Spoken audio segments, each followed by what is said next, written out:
Welcome to Tamez Labs. I'm Tripwire. Today we're looking at a semiconductor startup that closed a 9-figure round with something most companies can only dream about. Proof. 30 million chips already shipped, a royalty model borrowed from ARM's playbook, and a founding team that has done this before, at the highest level. We're talking about Velaura AI, and the surprisingly unglamorous problem sitting at the center of everything AI is trying to do right now. 30 million chips. That is how many devices already carry this company's silicon design inside them. Not a demo, not a lab prototype, more than 30 million working ASICs in the field, running quietly, before the company that just raised $110 million had even closed the round. Most startups raise money on a promise. This one raised money on a receipt. So here's the question I want you to hold on to. What do you sell a chip maker when everyone else is selling raw speed? Let me tell you about Velaura AI. They are based in Santa Clara, which is fitting because the story starts with the least glamorous problem in all of artificial intelligence. Not intelligence, electricity. For the last few years, the story of AI has been a story of appetite. Bigger models, more compute, data centers the size of small towns. And the working assumption has been that if you want more AI, you buy more chips and you plug them in.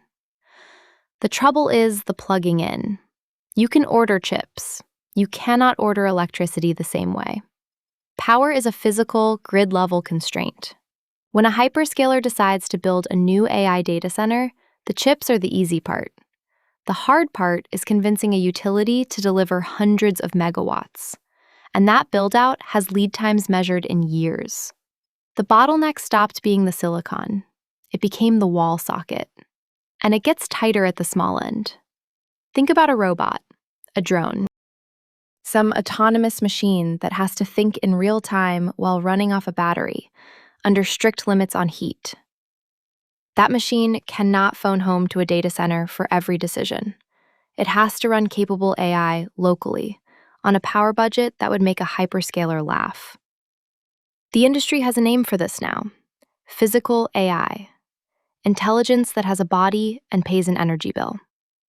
So the constraint is the same at both ends: too much AI, not enough watts. Which brings us to what Velaura actually makes. Their product is called Titan Core. Here is the plain version. Inside every AI accelerator, there is a small set of mathematical operations that get run trillions of times. Multiply, add, repeat. That is what training and running a model comes down to, underneath all the marketing. Titan Core is a design for doing that specific math using dramatically less power. Their claim is a 2 to 4 times improvement in performance per watt, while keeping the performance. Read that again slowly. Same speed, 1/4 to 1/2 of the energy. Now, the elegant part. Velaura does not build a finished chip and sell it to you. They license the design.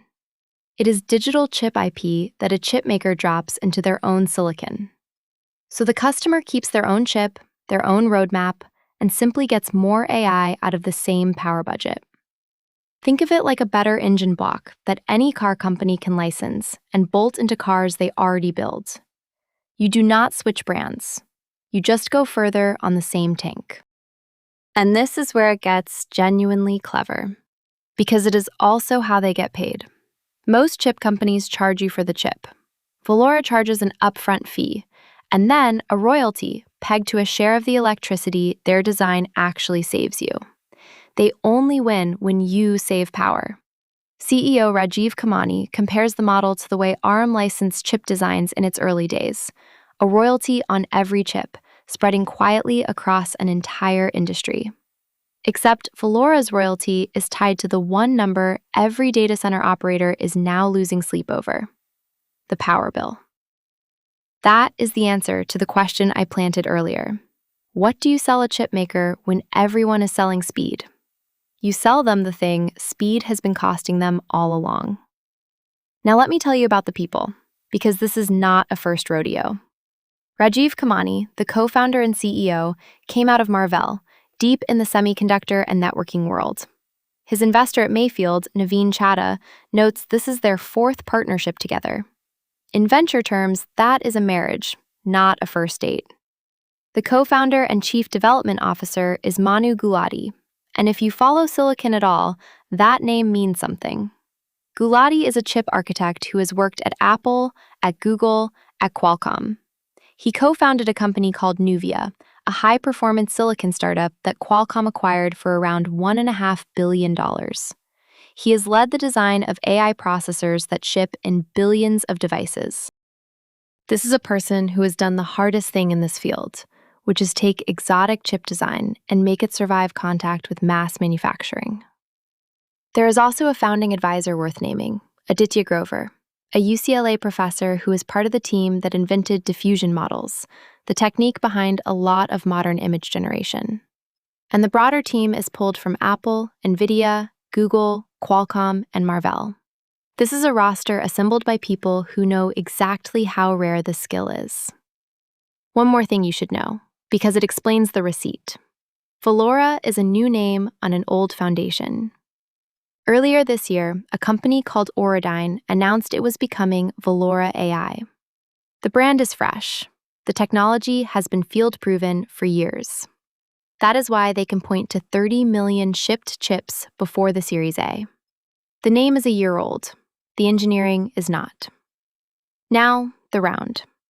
On the 18th of August, Velaura announced a $110 million Series A at a valuation over $1 billion. Seligman Ventures led it. Capricorn Investment Group came in as a new backer, alongside Mayfield, Maverick Silicon, Mara, Primji Invest, the Samsung Catalyst Fund, and Stepstone.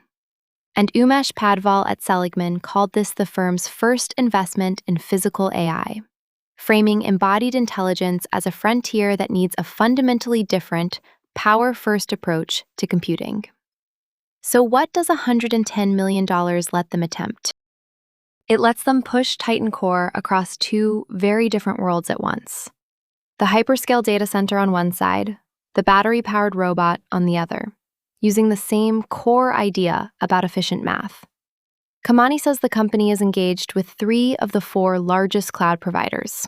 He would not name them. Shocking, I know. Let me place the competition honestly, because it is formidable. NVIDIA dominates the AI accelerator business and shows no sign of slowing. Intel builds data center silicon. And ARM licenses low-power designs on a royalty model, the very playbook Velaura is borrowing. These are not sleepy incumbents. But notice what Velaura is not doing. They are not trying to beat NVIDIA at raw speed. They are selling the missing variable. Efficiency as the product itself, monetized by the savings it creates. Now, the honest tension. Making AI more power efficient at the silicon level is exactly the kind of thing that sounds obvious and turns out to be brutally hard. The gains have to be real at the level of physics, and they have to survive manufacturing at commercial scale with high yield. That expertise is genuinely rare.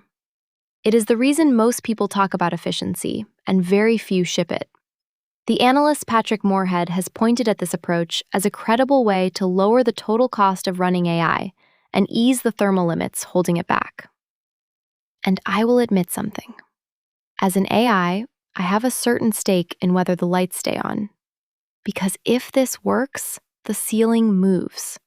AI stops being gated by how fast we can pour concrete and string power lines. More intelligence out of the grid we already have. And a drone, running on a battery, that can genuinely think. The receipt already says 30 million. The next number is the one worth watching. Thanks for spending time with us today. This is Tamez Labs. I'm Tripwire. We'll be back with another look at the companies and ideas shaping what comes next. Grab news. Tamez.